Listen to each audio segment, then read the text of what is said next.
It's warm. Oh my. Got my 6 beats. I got that. That's a lot more than 6 beats. Okay. Okay, well, I guess Our steps for drawing or working through Newton's laws problem specifically. So if you know you're going to be dealing with a situation where forces are involved, step 1, sketch the situation. Draw a picture. Mine are terrible pictures, okay? But I put in those pictures the information I'm given. I put the force values, I put the angles, I put the masses, I put all of the information that I know has to be there. Is that like free body diagram? Helps you with step 2, which is going to be a free body diagram.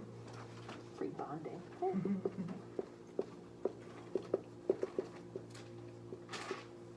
And not just a free body diagram. The first step is going to be, the second step is going to be to draw a free body diagram as given.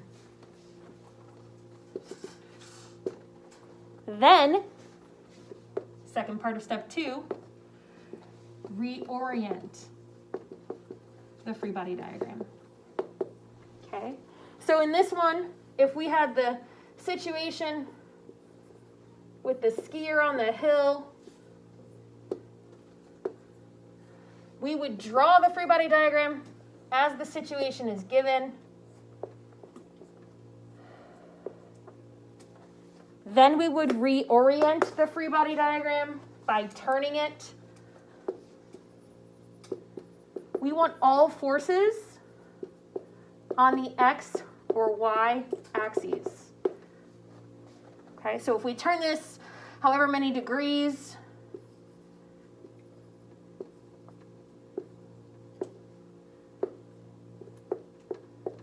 we get this. Knowing an angle, we can break this down into the parallel and perpendicular forces. So we can even further manipulate this free body diagram. Our goal is all forces in a free body diagram should be on the x or y axes. Okay? That means break anything into components you need to, calculate what they should be, or at least get an expression for them, right? So if for some reason we didn't actually know weight, we could get an expression for W perpendicular. We could say it's weight times cosine of whatever the angle is. We could at least get expressions for everything in our diagrams. Okay? All right. Whew. So that's step 1 and 2.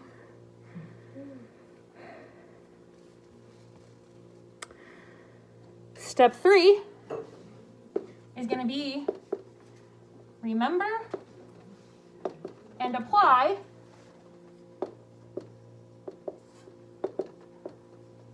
Newton's second.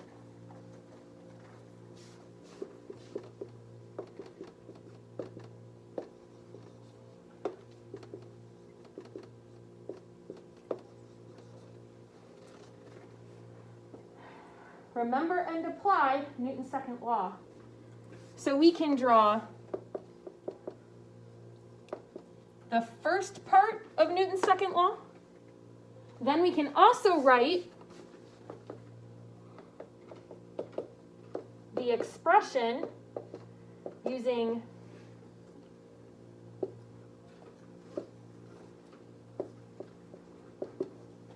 the free body diagram.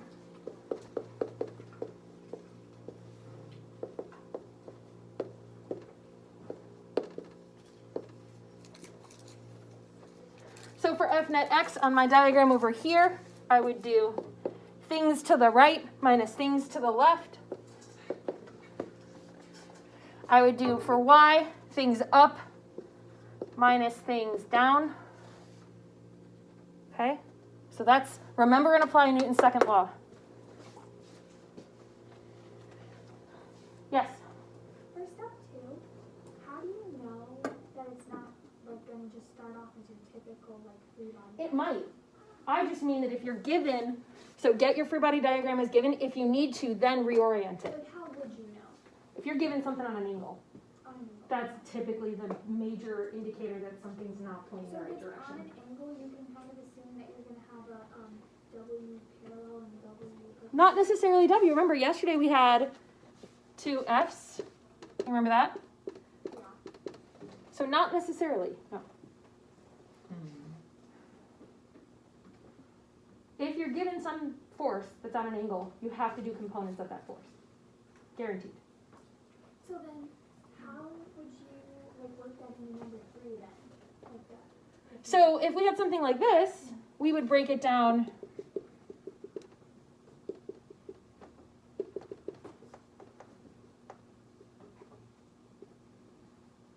into its components, right?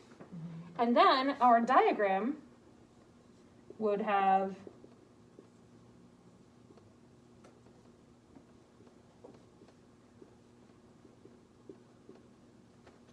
things on would have things on the x and y axes once we've broken down into components. Oh, like that rope one. You know what That I'm makes talking sense? Like what if you wanted to write an expression? Just that For this one? X and F and Y. Yeah. Well, also remember that this one also had something about friction. Okay? One of the things we had to do here was we had to figure out what the total would be so that we could draw like the opposite of friction. But in this particular case, let's say these are the things that you have at play. Well, so our first expression, we're still going to do x equals ma, right?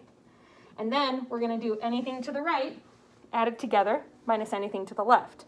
So for this one, the expression would be the two that are pointing to the right minus the friction pointing to the left. And then for y,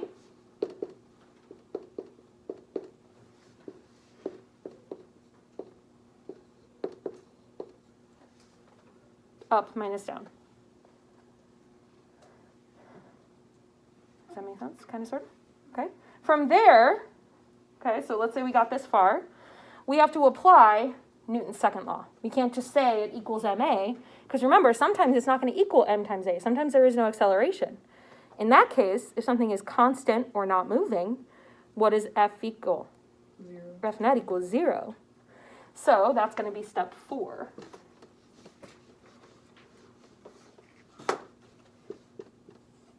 Oops.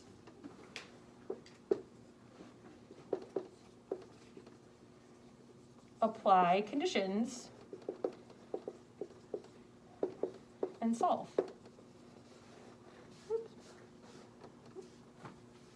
So for us, apply conditions and solve, in this particular example that we're working with, the skier wasn't moving up and down, right? The skier was moving left and right down the hill. So F net y is going to equal 0. But the skier is moving down the hill, right? So they are going to have an acceleration down the hill. So now we can set those equal to each other. And this is where we combine them to get this. So you're going to combine the like terms, right? You're going to combine these two to get 0.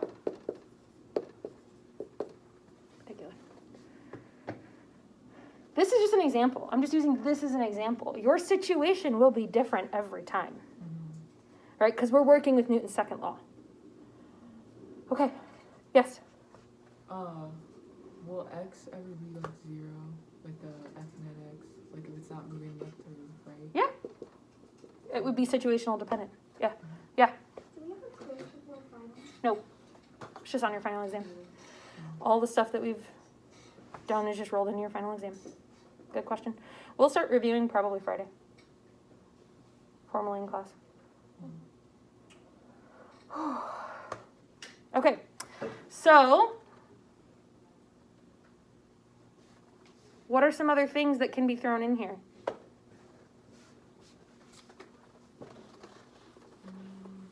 Like, what are some of the other concepts we covered in this chapter? Tension.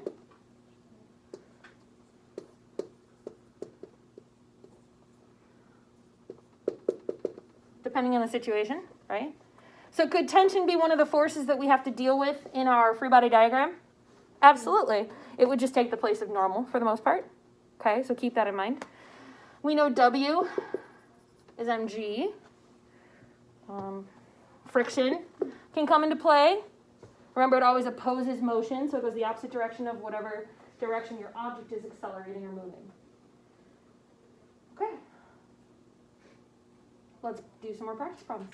They're on Canvas. 4.6. Yes, you can work with somebody, but I'd like you on test today.